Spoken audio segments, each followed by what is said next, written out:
안녕하세요. 김정희 대표TV입니다. 지난 금요일 다우지수 플러스 0.39%, 나스닥 종합 마이너스 0.36%, S&P 500 플러스 0.01% 보합해서 마감하였습니다. 장중 내내 상승 중이다 막판에 밀리면서 마감하였습니다. 그 이유에 대해 자세히 알아보도록 하겠습니다. 미국 소매 판매 전월보다 1.9% 증가하였습니다. 이날 미 상무부 발표에 따르면 지난달 미국의 소매 판매는 전월보다 1.9% 늘어났는데 전월에 0.6%를 크게 웃도는 증가율로 당초 시장 전문가들이 예상한 1.2%를 넘어섰습니다. 자동차와 휘발유, 건설 자재, 식품 서비스를 제외한 핵심 소매 판매는 1.4% 증가했습니다.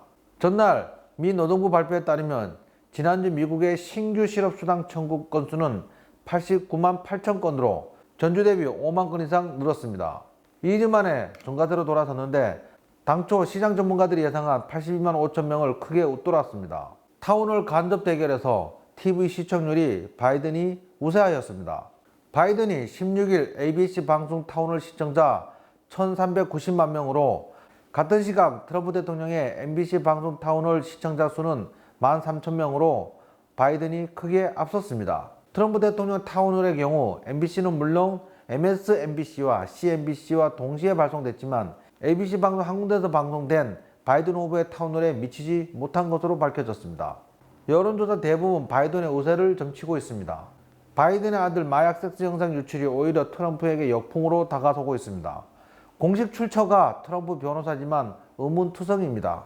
러시아가 대선 개입하러 해킹 후 노트북에 심을 수도 있다고 FBI는 해외 공작 여부에 대해서 수사 중입니다. 헌터가 범죄 정황이 잔뜩 담긴 노트북을 수리점에 맡긴 것 자체가 의문입니다. 정치는 좋은 놈을 뽑는 것이 아니라 덜 나쁜 것을 뽑는 것이라는 라미란 주연의 정직한 후보라는 영화의 대사가 생각납니다. 미국은 현재 하원은 민주당이 장악하고 있고 상원은 공화당이 다수입니다.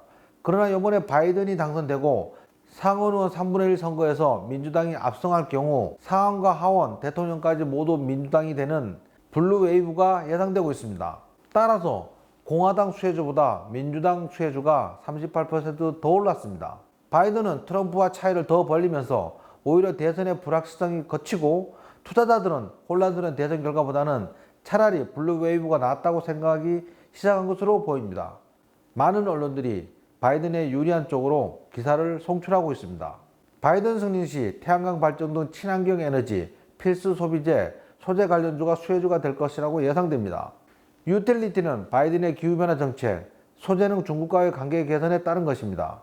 또한 구글과 페이스북 같은 커뮤니케이션 서비스 기업들은 반독점 정책 강화라는 악재를 만날 것으로 예상되는데 하지만 바이든이 친중국 정책을 펼친다면 오히려 수혜주가 될 수도 있습니다.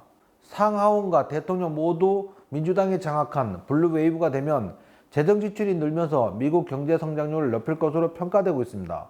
골드만삭스 애널리스트 얀 해치우스는 블루 웨이브라면 미국 성장률 전망치를 높여야 할 것이라고 기대감에 부풀어 있습니다. 또한 민주당은 대기업보다는 중소기업과 개인을 그 대상으로 하는 풀뿌리 부양책을 사용하고 또한 주요 지방정부에 대한 연방정부 지원을 확대해서 지방채권의 신용도 상승을 이끌면서 지방채권 가격도 올라갈 것이라고 관측하고 있습니다. 우리나라 증시 며칠째 하락 중에 있습니다. 지난 금요일은 코스피 마이너스 0.83%, 코스닥 마이너스 1.26% 하락 마감하였습니다. 코스피 코로나 재확산 우려에 2340대로 하락했다고 기사가 나왔는데 코로나는 더 이상 지수 하락에 영향을 미치지 못합니다. 만약 코로나 때문이라면 사상 최대치 확진자가 나오고 있는 미국과 유럽 증시는 지금보다 훨씬 많이 하락해야만 합니다. 외국인 코스피 순매도, 코스닥 소폭 순매도, 기관은 코스피 순매도, 코스닥 대량 순매도 하였지만 금융투자가 코스피 순매수한 것이 눈에 띕니다. 코스피 외국인은 3일간 순매도 중이고 기관 역시 4일간 순매도 중인데 금융투자 순매수가 눈에 띕니다. 코스닥은 외국인 5일간 순매도, 기관 역시 5일간 순매도 중입니다. 강한 매도세가 나오고 있습니다. 그 이유는 코스닥의 제약 바이오주 대형주들이 자리를 차지하고 있어서 3월 20일 저점 이후 상승할 때 뉴욕 증시보다 훨씬 많이 상승하였듯이 지금 하락은 뉴욕 증시보다 더 많이 하락하고 있습니다. 많이 상승하였으니 많이 하락하는 것이 당연한 듯합니다. 코스피는 60일 이동평균선에 가까스레 걸쳐 있습니다. 코스닥은 신뢰도 높은 하락 전환 신호인 헤드앤숄더 형태를 만들어가고 있습니다. 추가 하락한다면 크게 하락할 가능성도 염두에 두어야 할 듯합니다. 신용잔고 1조 7천억 원으로 상당히 많이 올라있는 상태입니다. WTO는 지난주 유럽 신규 확진자가 3월 첫 정점대의 3배에 이른다고 발표하였습니다. 하지만 코로나19는 더 이상 증시에 영향을 미치지 못하고 있습니다. 이제는 마스크 착용과 손재정을 철저히 하면서 개인 청결에 유의하면서 코로나와 함께 살아야 할 듯합니다. 11월 3일 미국 대통령 선거일입니다. 미 대선 때까지는 뉴욕 증시는 오르지도 못하고 내리지도 못하는 행보세를 유지할 것이며 미 대선 이후는 대규모 재정 지출이 예상되는 가운데 추가 상승 가능성이 매우 높은 것으로 보입니다. 국내 증시는 뉴욕 증시와는 다른 디커플링 현상을 보이고 있습니다.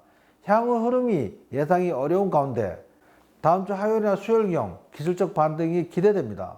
지금은 최대한 현금 비중 늘리고 반등 신호를 기다려야 할 때입니다. 오늘 영상이 유익하셨다면 좋아요, 구독, 알람 꼭 눌러주시면 감사하겠습니다. 김영훈 대표는 항상 여러분들의 성공 투자를 기원합니다. 감사합니다.